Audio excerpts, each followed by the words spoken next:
Hello बच्चों। तो बच्चों पिछली क्लास में हम लोग डिस्कस कर रहे थे रिफ्रैक्शन फ्रॉम ए प्रिज्म।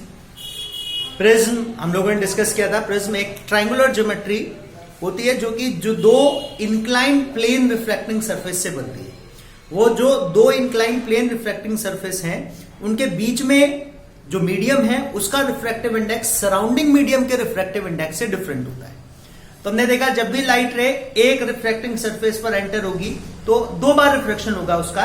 एक बार जब सराउंडिंग मीडियम से वो प्रिज्म के मीडियम में एंटर करेगी और एक जब वो प्रिज्म के मीडियम से दूसरे रिफ्रैक्टिंग सरफेस से के थ्रू सराउंडिंग में एंटर करेगी। और दोनों बार रिफ्रैक्शन जो है वो इस तरह से होता है कि लाइट रे एक ही डायरेक्शन में डेविएट होती है towards the base of the prism. और बाकी कैरेक्टरिस्टिक्स हमने डिस्कस की थी।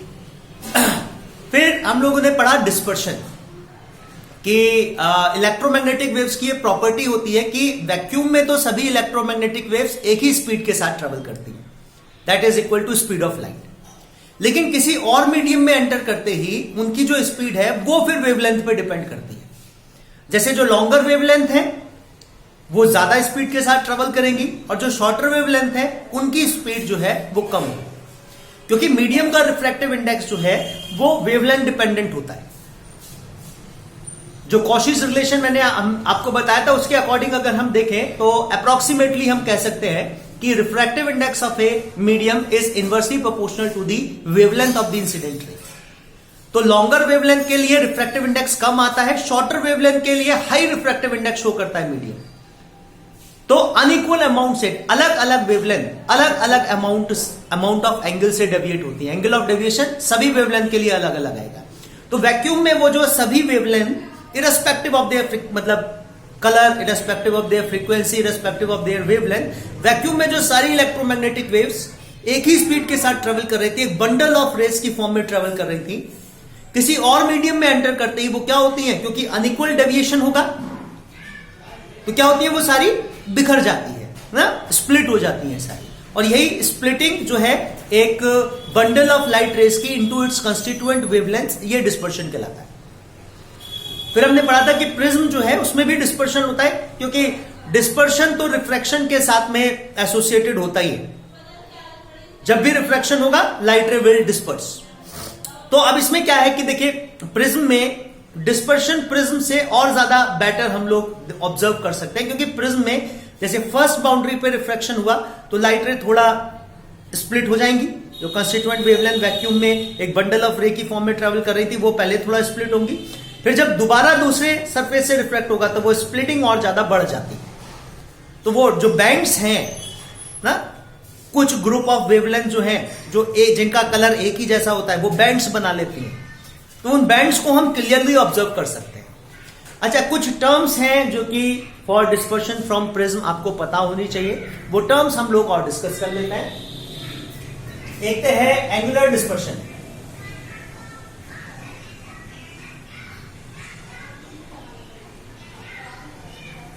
देखिए एंगुलर डिस्पर्शन क्या होता है, मान लीजिए अगर हम एक प्रिज्म कंसीडर करें, ये ट्रायंगुलर दोनों रिफ्रैक्टिंग सरफेस, ये एंगल ऑफ प्रिज्म ए, और ये बाहर वाला मीडियम हम वैक्यूम या एयर कंसीडर कर लेते हैं जिसमें लाइट रे डिस्पर्स नहीं होती। वैक्यूम में डिस्पर्शन नहीं होता है लाइट रे का, मतलब इलेक्ट्रोमैग्नेटिक वेव्स जो ग्रुप ऑफ वेव्स है, जो ग्रुप ऑफ वेवलेंथ है, वो वैक्यूम में डिस्पर्स नहीं होते, क्योंकि वैक्यूम में सभी की स्पीड सेम है। वैक्यूम का रिफ्रैक्टिव इंडेक्स सभी इलेक्ट्रोमैग्नेटिक वेव्स के लिए बराबर है, 1, irrespective of their wavelength, irrespective of their frequency। लेकिन जब ये किसी और मीडियम में एंटर करेंगे वैक्यूम के अलावा, वैक्यूम का मतलब वैसे भी नो मीडियम हो गया, फ्री स्पेस, तो जब भी ये किसी मीडियम में एंटर करेंगी तो मीडियम में ये डिस्पर्स हो जाती है। तो जैसे ही प्रिज्म में ये group of light rays, white light, जैसे ये प्रिज्म में एंटर करेगी तो अनइक्वल अमाउंट से डेविएट हो जाएगा। जो शॉर्टर वेवलेंथ है, जैसे अगर हम इसको व्हाइट लाइट ले रहे हैं तो शॉर्टर वेवलेंथ रेड और लॉन्गेस्ट वेवलेंथ रेड और शॉर्टेस्ट वेवलेंथ वॉयलेट, ये इस तरह से स्प्लिट होंगे कि रेड का डेविएशन सबसे कम और वॉयलेट का डेविएशन सबसे ज्यादा होगा। क्योंकि वॉयलेट शॉर्टेस्ट वेवलेंथ है तो वॉयलेट के लिए रिफ्रैक्टिव इंडेक्स सबसे ज्यादा आएगा और रेड के लिए रिफ्रैक्टिव इंडेक्स सबसे कम आएगा, तो इसलिए अनइक्वल डेविएशन होगा। और बाकी के जितने भी कलर बैंड्स हैं वो इसी एंगुलर रेंज में प्रेजेंट होंगे। अच्छा, जब ये वापस डिस्पर्शन होगा तो ये और बढ़ जाएगा, इनकी स्प्लिटिंग जो है वो और ज्यादा इंक्रीज हो जाएगी। तो ये वॉयलेट से लेके violet, indigo, blue, green, yellow, orange, red bands जो है कलर्स के, वो हम ऑब्जर्व कर सकते हैं। अच्छा, अगर हम देखें तो इंसिडेंट रे का जो पाथ है वो तो ये था ना, तो जो रेड बैंड है वो भी डेविएट हुआ है स्ट्रेट लाइन पाथ से, जो वॉयलेट बैंड है वो भी डेविएट हुआ है। वॉयलेट ज्यादा हुआ है, रेड ज्यादा कम हुआ है। तो हम देखें रेड के लिए जो डेविएशन हुआ है ना, let us say the angle of deviation for red colour to be delta r and angle of deviation for violet colour to be delta v ना। एंगल ऑफ डेविएशन आप समझते ही हैं, angle between the emergent ray and the incident ray. तो angle of deviation for red colour हो गया angle between the emergent red ray and incident ray, और angle for violet, angle of deviation for violet band हो गया angle between the emergent violet ray and incident ray. अब बाकी के जो हमारे कलर्ड वेवलेंथ है वो यहां इस एंगुलर रेंज में प्रेजेंट होंगे, वॉयलेट टू रेड, सारे कलर्ड बैंड्स इसी एंगुलर रेंज में आएंगे। ठीक है, तो ये जो एंगुलर रेंज है, ये एंगुलर रेंज ही हमारा एंगुलर डिस्पर्शन कहलाते हैं। ये एंगुलर रेंज, जिस एंगुलर रेंज में सारे कलर्ड बैंड्स प्रेजेंट होंगे, ये हमारी एंगुलर डिस्पर्शन कहलाती है।